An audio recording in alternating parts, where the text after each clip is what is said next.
சமீபத்தில் ஹைதராபாத் என்டிஆர் கார்டனை சுற்றி பார்க்க போயிருந்தேன். அப்பொழுது அந்த கார்டனில் ஒரு பெரிய அரச மரம் ஒன்று இருந்தது. ஐயோ, இவ்வளோ பெரிய மரமாய் இருக்கின்றதே என்று உற்று நோக்கி கொண்டே வந்தேன். 2 கிளைகளின் நடுவே அழகிய மிக பெரிய தேனடை ஒன்றை பார்த்தேன். உடனே என்ன, எத்திசை செல்லினும் அத்திசை சோரே என்பார்கள் அல்லவா, அதற்கேற்பதான் எனக்கும் குறுந்தொகை 392வது பாடலில் உள்ள உவமை வரிகள் ஞாபகத்திற்கு வந்தது.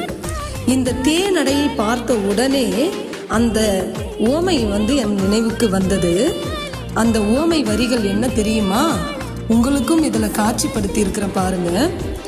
அரசர் நிறை செல் நுண் தோல் போல பிரசம் தூங்கு மழைக்கில ஊர்க்கே. இந்த உவமைக்கான பொருள், அரசனை காப்பதற்காக தோளால் செய்யப்பட்ட படைக்கருவிகள் வரிசையாக செல்வதைப் போல, அதிலும் குறிப்பாக கேடயம், அந்த கேடயத்தின் வடிவத்தை ஒத்த தேனடைகள் தொங்குகின்ற மலைநாட்டின் தலைவனுக்கு உரிய தலைவி என்பதுதான் இந்த உவமைக்கான பொருள்.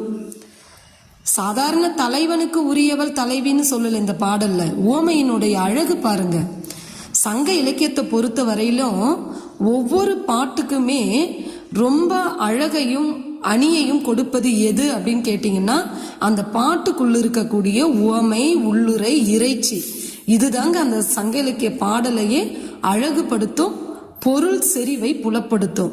அது போலதான் இந்த உவமை வரியிலையும் சாதாரண தலைவனுக்கு உரியவள் தலைவின்னு சொல்லாம, தேனடைகள் தொங்குகின்ற மலைநாட்டிற்கு உரிய தலைவனுக்கு உரியவள் இந்த தலைவி என்று அழகுபட இந்த உவமை வரிகளால் குறிப்பிட்டிருக்கிறார் தும்பிசேர் கீரனார் என்ற புலவர்.